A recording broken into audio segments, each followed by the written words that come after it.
Hello everybody, Ray Garner with Garner's Games here, doing my weekly comic review a little early this morning. That's because I'm not sure I'll have copies of this to do a review tonight with. This is Absolute Superman. This is the third on our Absolutes. It has absolutely sold amazingly. We have ran out of every one of them. We're waiting for DC to get us second printings of Absolute Batman, which so far they have failed to do, even though I ordered them on time, and we're got third printings ordered now, and I'll probably end up ordering fourth printings plus New Orleans printings.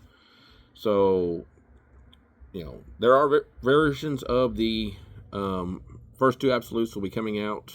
Second printings, one of them has already been ordered. So if you missed them, you'll be able to track them down, but finding first printings is going to be a little bit harder.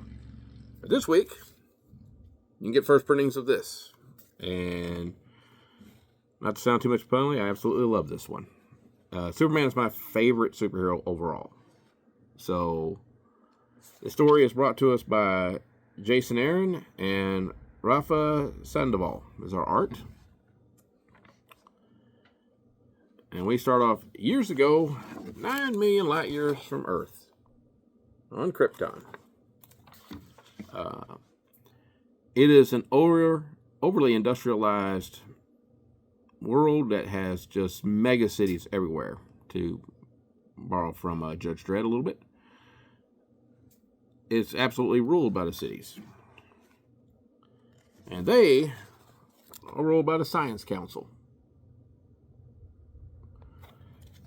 which I'm pretty sure that sun symbol has been used before to represent Krypton, so that's a pretty neat throwback. When we find out, though, that Jor-El and Laura are not among them. They're farmers. Well, they're not farmers because they didn't have a choice. They're farmers because they, at some point in their life, said something that the Science Council did not agree with. Laura criticized the lack of a space program because she wanted to be an astronaut when she was 9. Jor-El questioned, I can't remember exactly what he questioned when I read it last night, but he ended up as a geological engineer. And he goes around and tests mines that are having problems.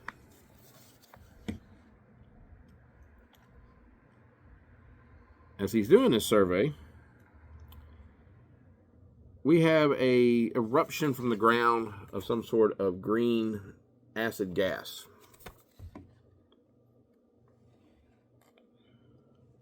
which literally dissolves the guy. And that's just when Jor-El comes to the realization that Krypton, all of Krypton, is doomed. Then we cut to Earth now, Brazil. This is where we find out the peacekeepers are working for the Lazarus Corp, and they're overseeing the mining. And they're demanding a whole lot of diamonds be mined out at record speeds. And they're forcing the workers in at gunpoint off of a little bit of a protest line. That's the cat comes up here to try to help.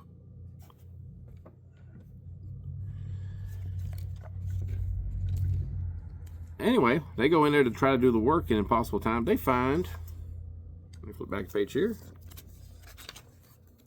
that the mining's all done. All the diamonds are already in ore carts for them. They are not going to lift the gift horse in the mouth, so they go ahead and turn those in. But one of the guys knows something's up, and he kind of corners up a guy who's hanging out in the alley. Now, this outfit with the kind of the dark blue hoodie with the red sleeves coming out the vest really reminds me a lot of some outfits that were worn on Smallville by Clark. So I think that's not accidental. But we get our first image of some of the problems for Kal-El. When he's looking at the guy, he's seeing him with his x-ray vision. as it's going along, he basically says he's just trying to help, doesn't want anything, doesn't want to be part of it. Well, after he leaves, peacekeepers show up in their mechanized armor, demanding an explanation on how the impossible was done in ridiculous amount of time. And really much establishing that the Lazarus Corp is the bad guys of this story arc. We also start getting a little bit more indication that there's also a AI consciousness in Clark's suit. I'll be fair, I don't know if he's actually called Clark in this version. He may just be Kal-El. But he even says at one point he gets tired of running. Pretty cool splash page there.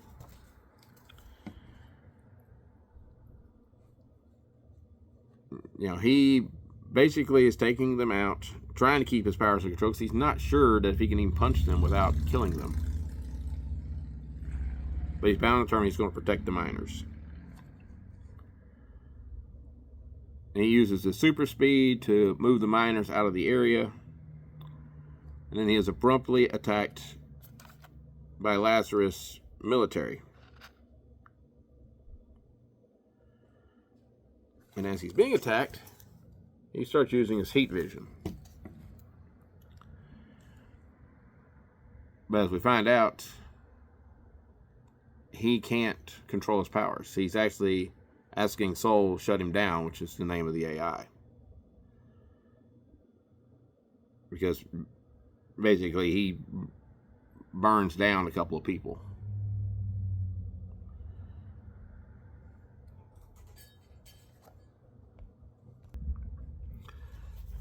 So, after the shutdown and the burst of heat vision, Kal-El is surrounded by military tanks, helicopters, personnel. And he says, "Maybe you're right, Soul. This was a bad idea. I don't really feel so great. Let's get out of here before." And then there's a clank. And his cuffs are put on him by Agent Lois Lane.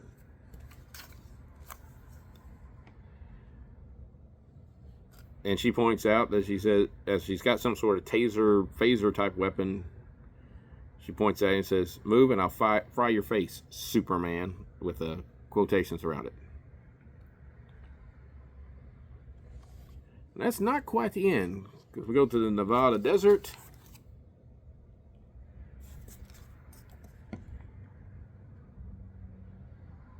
And he says, "Splendid new toy. Wonder where it came from." And it's surrounded by small little containers that have screaming sounds, and one says, "Kill us, please kill us." So pretty sure that's going to be this universe's Brainiac. And then we also go to central Kansas, where we find the Kent farm in disarray. And it says property of Lazarus Corp. And then, not quite done yet, we do a flashback to Krypton. We get a little bit more with Laura and Jor-El. And he's worried about his son. And we find out that Kal-El was not an infant when he was sent to Earth. He was a young kid. Get the cat out of the picture here. Move out of the way, Onyx. And it ends with the next issue, Superman versus Lois Lane. Anyway, my thoughts on this book. This was great. This is an extremely different version of Superman than we've seen before. He's obviously not raised by the Kents. Or if he was, something happened early on to really interfere with him being able to be raised by them and be taught to control his powers by them. Brainiac's already on Earth, already has several cities bottled. And Lazarus Corp is, of course, a military organization in control of the Peacekeepers, and Lois Lane works for them. So, very, very different universe. I highly recommend this book, as I have all the other ones. Last Son of Krypton is going to have some interesting stories in this new universe. Please check it out. Like, share, and subscribe. And I'll see you later today with my second review. Thank you.